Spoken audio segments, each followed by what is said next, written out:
Well, joining me live from Washington is former CIA Deputy Division Chief for Korea, Bruce Klingner, also CNN national security analyst Kelly Magsamen. Bruce, President Trump says that he brought up human rights, but certainly seems to downplay Kim's record, essentially says, look, I have to go with what I saw today, what I've seen in the last couple of weeks. Is that good enough? Well, in 2014, the UN Commission of Inquiry concluded a very extensive study in which they concluded that North Korean human rights violations were so widespread and systemic that they constituted crimes against humanity.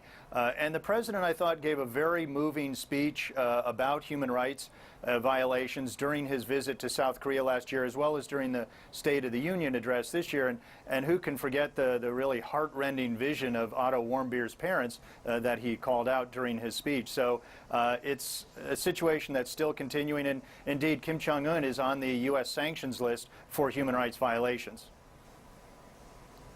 Kelly, I mean, you know, other presidents in the past, I mean, FDR met with Stalin, obviously Nixon, you know, met in China. Is it appropriate, the comments that the president made? It's one thing, obviously, to meet with Kim Jong-un to negotiate. The president did seem to praise him and go out of his way to praise him. Do you think that was just part of the negotiation, or do you think it was inappropriate? Yeah, I mean, sometimes you have to get down in the mud with your adversaries to advance your interests, but I really was struck by the affinity and the flattery that President Trump displayed with Kim Jong-un. I mean, we have to remember that, you know, this is one of the worst human rights offenders in the world, if not the worst. You know, over 100,000 political prisoners, you know, in detention and labor camps. We're talking about forced rape, torture, etc. Not to mention, you know, forced abortions and things like that. So it's a pretty despicable situation. I have to admit, you know, there were some images from the summit that really just turned my stomach. But, you know, yeah, you have to deal with these things. You have to address the nuclear issue. But certainly, you know, the North Korean people have a lot at stake as well. And if diplomacy starts to fail and go badly, I actually think the human rights impact could be even worse for the Korean people down the line. Bruce, during the summit, President Trump showed Kim Jong-un a video showing the potential for more prosperous North Korea. I'm going to show our viewers some of that video as well. You've negotiated with the North Koreans in the past. Do you think the financial incentive is something that appeals to Kim Jong-un, or is it more about security and him maintaining his own power?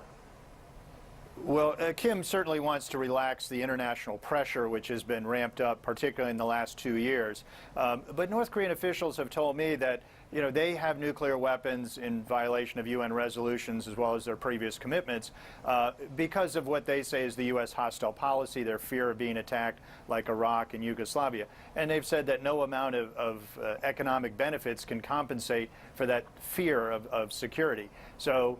And also, the regime is very fearful of opening up the country to what they depict as the contagion of outside influence.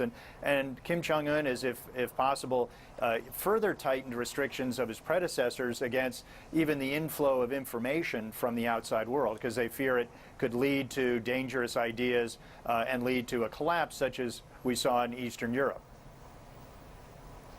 Yeah, I mean, it's interesting, Kelly, you know, the president brought up you know, real estate, beautiful beaches in North Korea, the potential economic opportunities. How much do you think the Kim regime is interested in opening up to foreign businesses, to the world, essentially? How much would he see that as a threat to his stranglehold on power?